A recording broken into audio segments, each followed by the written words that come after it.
Hey everybody, this is the new club here at True North Arm Wrestling. We got our sheets up to give us a little more refined space down here, make it feel a little more official. Got the snowboard set up in the corner, got the weights, little curling easy bar here, whole squat rack with some stuff for fat grip pull-ups.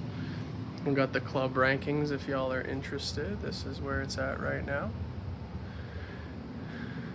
Got some trophies to be made back there. Got the bench, the table. Got the merch. If anybody wants to buy stuff, I can make things on order. And this is where the phone's gonna live for the next little while. So I'm gonna teach you guys about some of the basics of arm wrestling. We're gonna start with break arm position. Phone in here.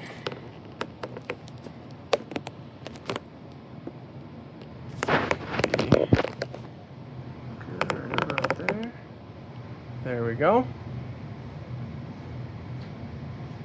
So, what is break arm position? That's basically when your arm goes sideways on the table, away from the center line of your chest, and you're not looking at it with your hand. So this planking on my hand starts going this way. And you keep trying to fight it. And basically what's happening is this bone inside of your arm is rotating. And it's rotating outward as this is happening. The insertion point of that bone is down into this elbow joint here. That's why you're going to feel pain eventually in your elbow joint and in the top of your shoulder, because that's where that bone connects.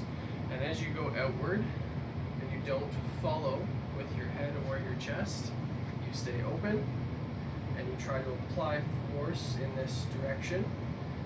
It's 6 pounds of force down, so the other person is trying to beat you here. And if they press down with 6 pounds more force than your bone can handle, it will snap. So you can imagine that if you're stuck in this position and you try to force your way up, you can use your own locked bone anatomy to try and force your way up. And if your bones can't handle it, they're going to break. So how do we stay out of that position? Well, as you saw earlier, I was saying I'm not looking at my hand and my chest is not facing my hand. So to fix that, that's all we have to do is keep our chest in line with our hand during the fight. So as we get beaten this way, I'm turning my body to the losing direction so that when I lose, it's in front of me in my safe space. I'm not losing like this, trying to win using a locked anatomy to manipulate a win I shouldn't be able to win. Now, how do you get out of a losing position without opening up and breaking your arm on the way up? Well, you need to, again, look at your hand, chest by the hand, stay in your safe space, and as you lose, staying in this safe space, following your hand down. See how my shoulders tipped on the way down? So as I'm tipping down and losing, I still have a bit of range, so I can get pinned here and be quite safe as long as I'm down losing with my hand. And then if I want to try to escape this position, the pad is farther away from this pad the more back I go to my side, my losing side. So I want to come back with my hand and make this person's lever as long as possible. So they have to chase me out this way and come around. And you'll see around 18 minutes in, I think I'm arm wrestling Blaze in the video I just posted. It was our first club practice, and there's a very good example of a low hand top roll escape into a top rolled over their fingers and onto the side. And he notices that that's a hard position to keep pressure in, so we do it over and over again for 4 or 5 reps just to see how to get out of that position. So it's a really good example in that video. If you want to see how to come back out and around in a live match, you can see that. But yeah, I hope that was clear. If that doesn't make sense, I think the only thing I could try to clarify even more is like a side pressure and containment. So how to properly align your pec, shoulder, and just body to be in a safe chain.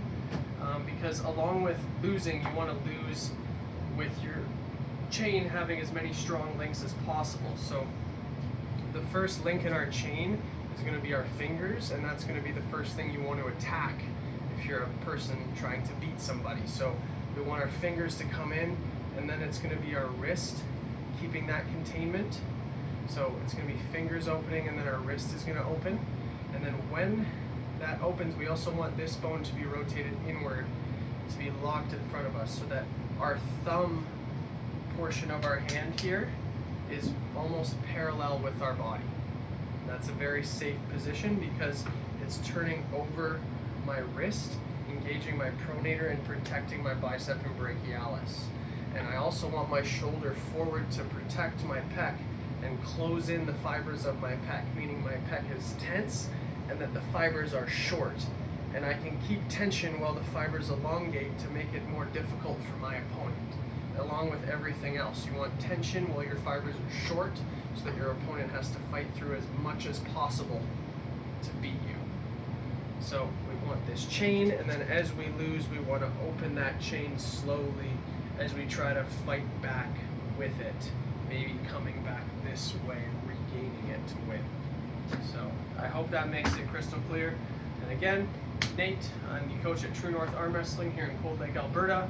We are strong and we are free.